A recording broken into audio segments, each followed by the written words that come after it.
turning your art into a seamless texture, it allows you to actually use this art and post it online on websites such as Society6, Redbubble, Big Cartel, which means that is one more option to sell your art online. Hello everyone, welcome back to another mini tutorial session here on Procreate 5X, and this one is going to be an updated tutorial for creating seamless patterns in Procreate. And when I say an updated tutorial, is because we're going to be using the new transform sliders and options that give us the ability to use magnetics and snapping. So let's get started. We're going to first create a custom canvas, and we're going to set this to 3000 by 3000 pixels at 300 dpi. And for the color profile, we are going to stay in the sRGB. So even though we're going to be creating a file that you can use for print purposes, the reason why we're staying on sRGB or RGB color space is because there are services such as Society6, Redbubble, they do accept an RGB file used for print purposes. And it's just way easier because the colors that you see here are going to be as close as possible to the colors in the final result. So now that we have our new file right here, I'm just going to select any color. In fact, let's just use this purple, and we're going to just drop this color onto the background. So now we have our layer 1 has a color here that's just going to represent the boundaries of our seamless texture. So now we're going to go into the actions menu, and we're going to hit on crop and resize option right here. And now basically what we need is to expand our canvas in every direction, sides and top and bottom, so that we can, when we put the elements for our seamless texture, we need to actually copy whatever bleeds out on the left, copy that to the right. Whatever bleeds down to the bottom, we copy that to the top, so on and so forth. Everything will make sense as we go here, so I promise if this sounds a little bit confusing, it's going to be visually clear once we get into this section. So first things first, we have to tap on settings here. This feature did change from Procreate 5, which used to be the UI, used to be here at the bottom. It's now located to the top right section of the UI. We're going to tap on settings, make sure that we have these links, linked so that whatever value I put here on X goes into the Y as well. And we're going to keep it at 300 dpi. We're not going to resample canvas, because if I did use this option here, what would happen is it would also scale up the purple layer. We want to keep the purple layer as is, but we will turn on this feature of snapping. So now I'm going to tap on the X value, put the 4500, and now I need to do the trickiest part here is that now I kind of need to recenter my canvas per se. So the purple needs to be on the center, but as you can see, because we've turned on snapping, this was much easier here now in Procreate 5X. So now that I have my purple layer centered to the new canvas size of 4500, and once again, why are we doing 4500 and not 6000 pixels, for example, since we started with a 3000 by 3000? Really, we don't need to go as big as 6000 by 6000, because that puts a little bit of a strain, especially on iPad Pros or even whatever model of iPad you have, if you keep going with a bigger and bigger canvas. We only really need a little bit of space to copy whatever bleeds out from our texture and copy that to the other side. So I'm going to hit done here, and now we have our original canvas of 3000 with the addition of a little bit more on the sides, top and bottom. So now what we need to do is now bring in the elements that are going to compose our seamless texture. Just before we bring in the elements, I just want to show you that I have my first layer. The guide layer, this purple layer, is now layer 1, and I'm just going to bring down the opacity to about 40%. So now let's bring the elements into our composition. All right, now I've brought here my candy per se that's going to compose the seamless texture.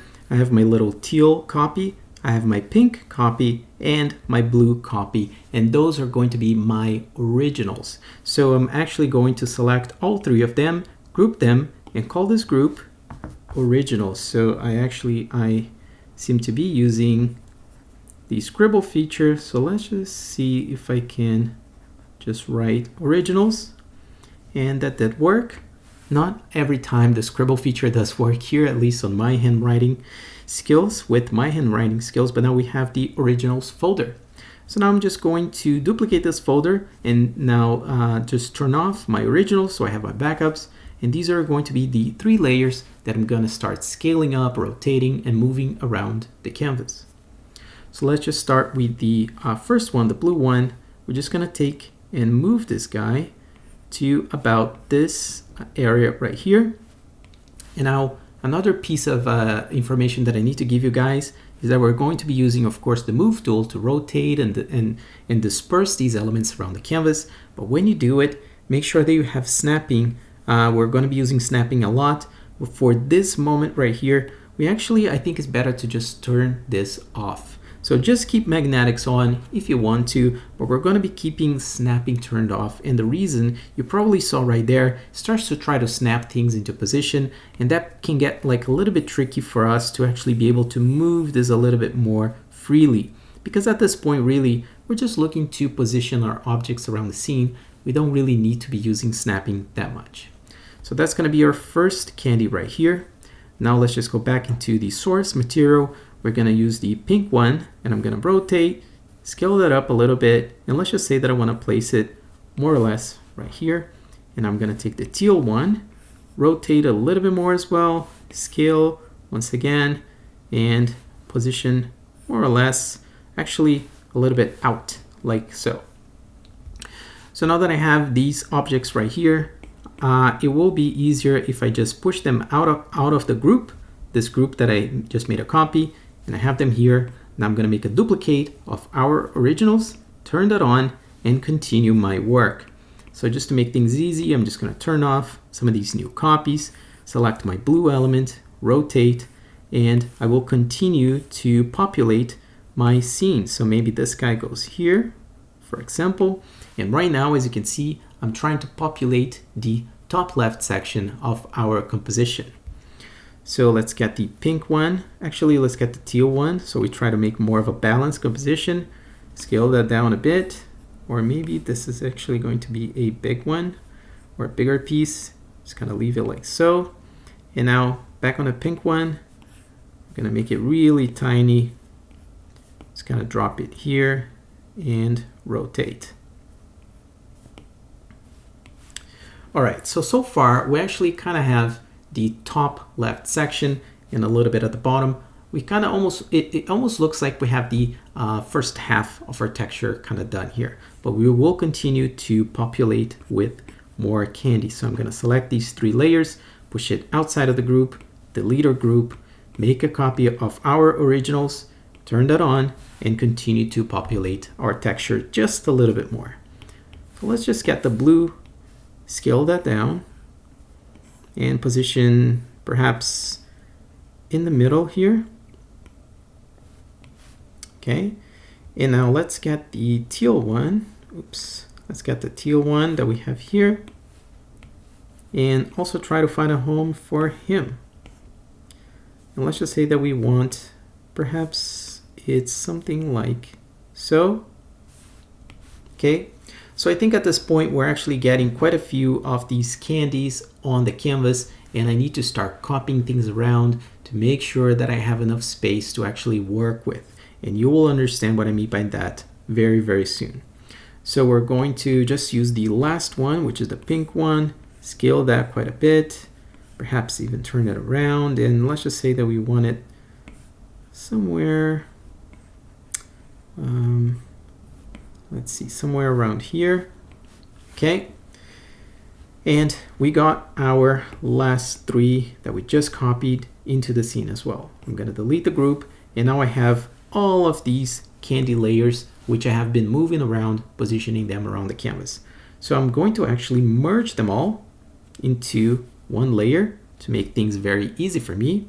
Now we're going to zoom back a bit, and I will show you the next part of this tutorial.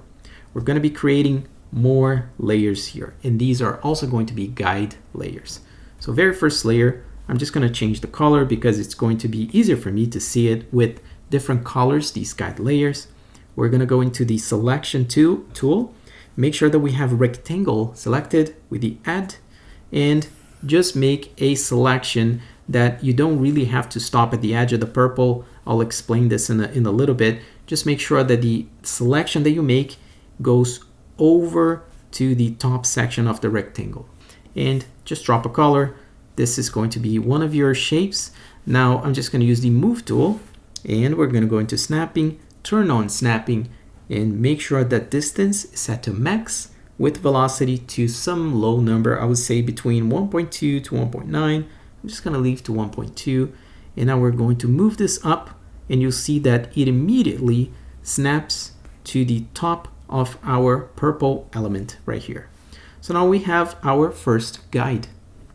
So I'm just going to go into the opacity as well as just turn this down a bit to about 50%, just so we can see what we're actually going to be copying.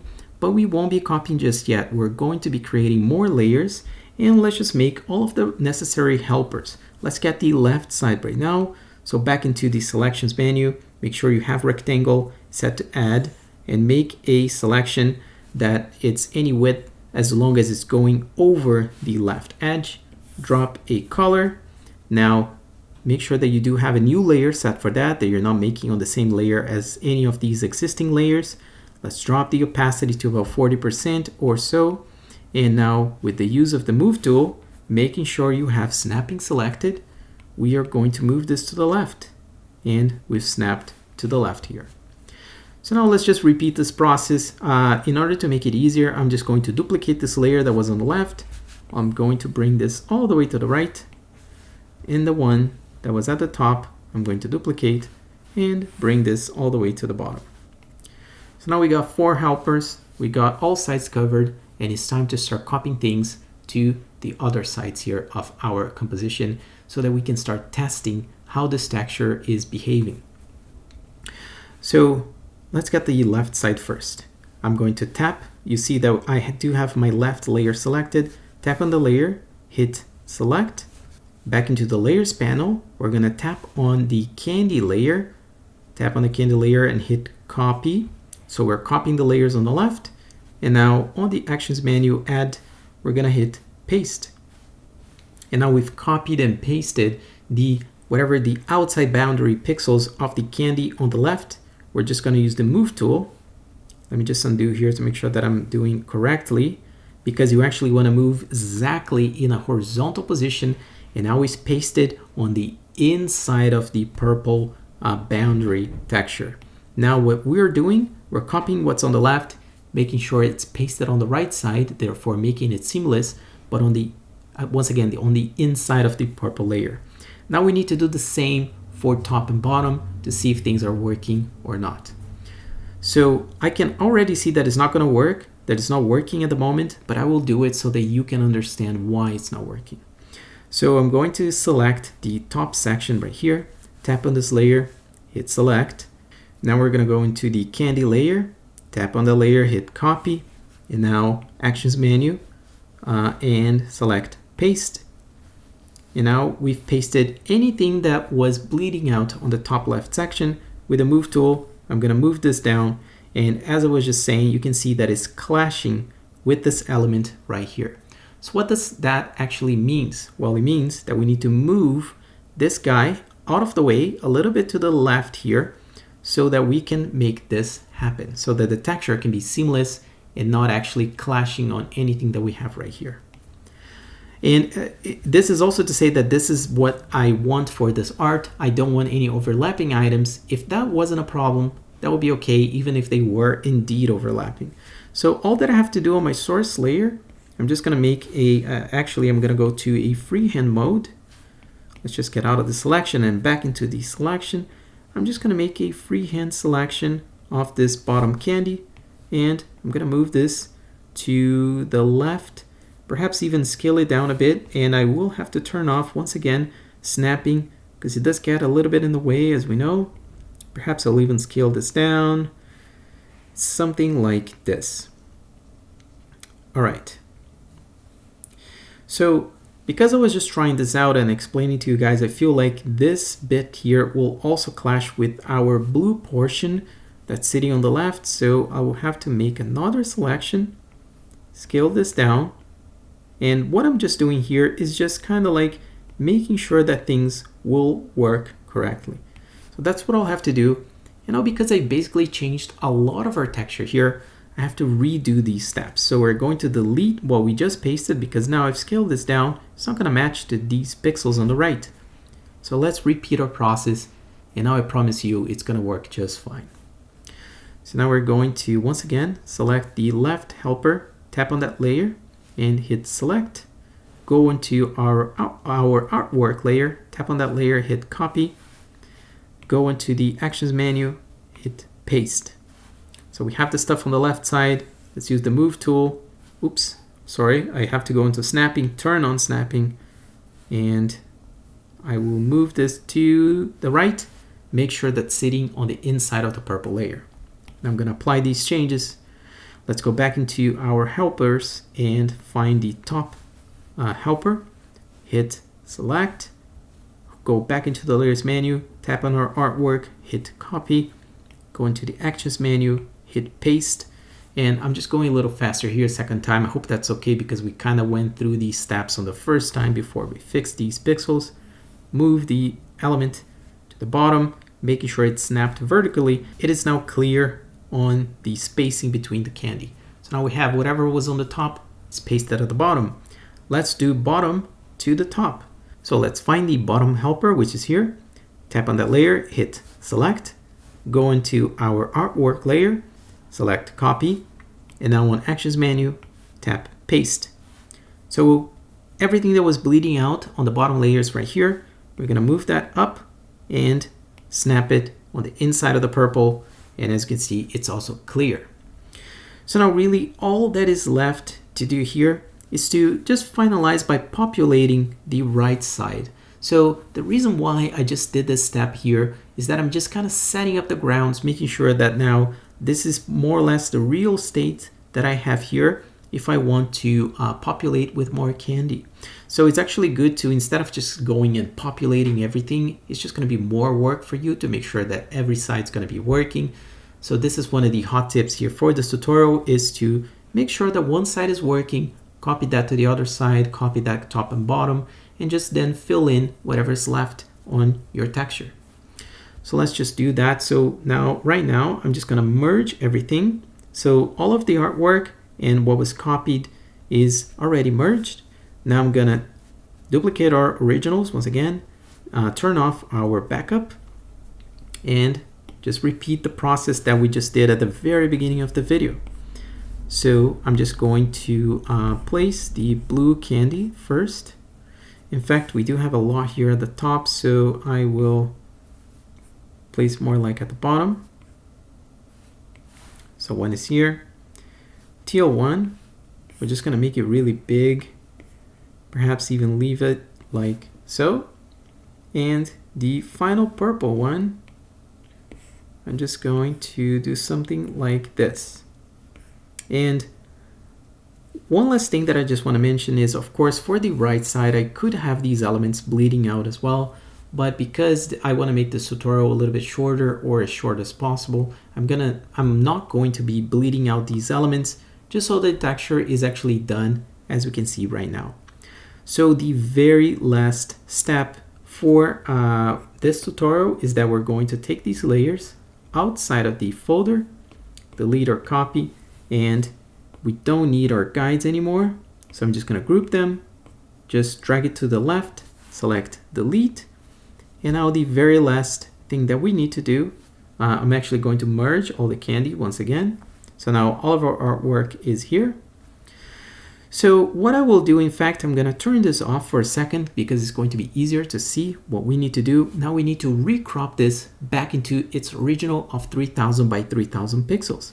So I'm going to go into the actions menu, canvas, crop and resize, hit the settings menu, hit the settings option, and tap on the little link so that one value is repeated to the other axis. We're going to now not use resample canvas once again. We don't want to scale art. We want the canvas to shrink it, but keep the art the same size. And we're going to once again turn on snapping, keep it at 300 dpi. We're not messing with the dpi. Now we're just going to set this to 3000 pixels. And once again, we need to reposition our canvas, but once again, how easy it is to actually reposition canvas now in Procreate 5X with a snapping tool applied to it. So we now have our canvas back to the center, back at 3000 by 3000. I'm gonna hit done. Procreate does its work. And now if we turn on the artwork, it is perfectly seamless and done for us. In fact, I actually really like the base layer that we have here. So this texture could even have this purple background right here, or it could just be with a white background behind it.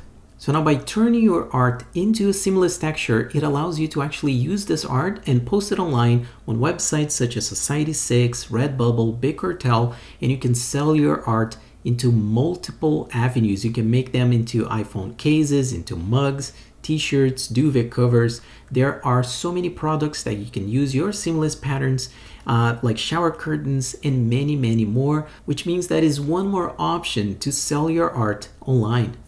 So I believe that's it for this video, guys. I hope you guys enjoyed, and if you did, a like would be super appreciated, as well as make sure to hit the subscribe button and the bell notification icon so you don't miss any of these tips and tricks, reviews, and speed paint videos, and that is all for you to become a better digital illustrator.